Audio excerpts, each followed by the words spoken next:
Hello there, friends of the internet. This is V. I hope you're having a positive day. Unless you're going for a virus test, then I sincerely hope you're having a negative day. Okay, so for this video, I'll be talking travel apps. So the main apps I'll be discussing are flights, commuting, language, photo editing, and accommodation. So first, flights. So my 3 recommended apps are Expedia, Skyscanner, and Secret Flying. So the cool thing about these apps is that they actually catalog sales and promotions for flights for different airlines, and also you can find combined promotional deals for flights and accommodation to different locations. So even if you haven't thought of a destination to go, you can just go there and be like, okay, so what's for sale? Like, what's the deal? What can I get here? So yeah, they're really great in that sense. The next apps I'm going to discuss are accommodation. So my 3 apps are Airbnb, Bookings.com, and Holiday Swap. So I know everyone knows Airbnb and Bookings.com. I think the newer, more lesser known app is Holiday Swap. So the thing about Holiday Swap is basically you swap homes with the person that comes from whatever destination you pick. So the thing is, you don't necessarily have to travel at the same time and literally swap like same dates, but they could host, or you could host them, much like what happens on Airbnb. But yeah, the point is you swap homes and it's only $1 a night. So yeah, it's a pretty sweet deal. To be honest, I've never used Holiday Swap personally. Just, I don't know how comfortable I am letting someone stay at my apartment, whether I'm hosting them or I've left. But yeah, it's definitely a great option for those people who are willing to do it. My personal favorite is Bookings.com, to be honest, because you get a combination of hotels and even homestays, like Airbnb homestays. So it's I find it to be very useful, and you get a lot of like the price ranges. You get everything from like super cheap to like super expensive stuff over there. So yeah, it's good in that sense, and they have a lot of deals, especially if you book on the app. You usually get a discount for those kind of bookings.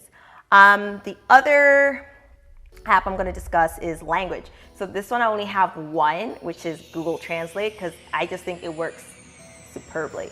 So the cool thing about Google is it has, like, I think it has all the languages, really, seriously. It just has hundreds and hundreds of languages, and it works efficiently, effectively. It's super fast, and it has a really cool feature whereby all you have to do is switch on your camera, and let's say you have there's a name of a building, or it's a signpost for public transport, and it's written in a language you don't understand. All you have to do is switch. Let's say it's written in Portuguese.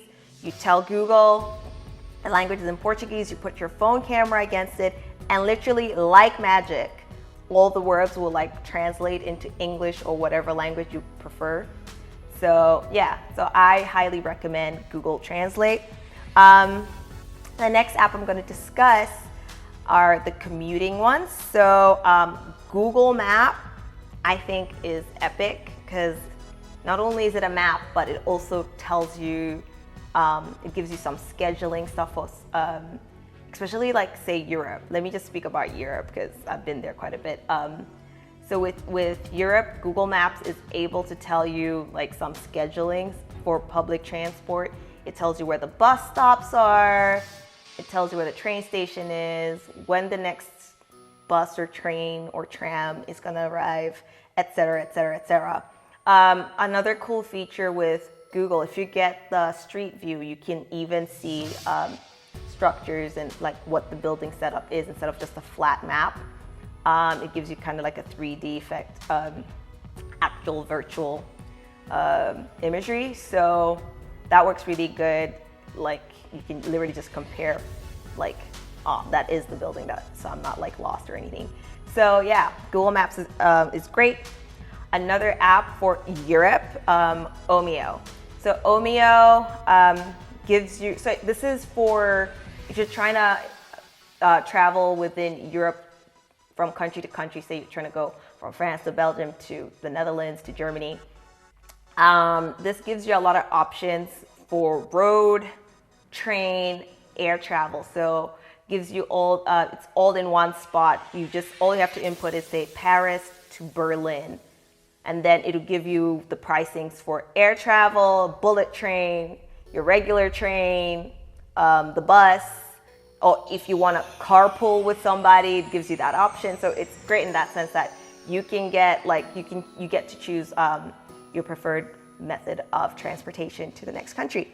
And finally, the last apps I'm going to discuss are photo editing apps. So my 3 recommended photo editing apps would be Visco or VSCO. I don't know what people call it. Prequel and Snapseed. So the cool thing about these apps is because they give you heaps and heaps of preset filters, as well as the flexibility to do some manual editing for those who just aren't into the filter thing. So yeah, these are really great apps to have when you want to travel, get those good pictures, and trying not to get lost and having a place to, rest your head. All right, cool. So this has been my video on travel apps. I hope it's been useful. Thank you for listening. As always, stay home, stay safe, and let's flatten that curve together. Later.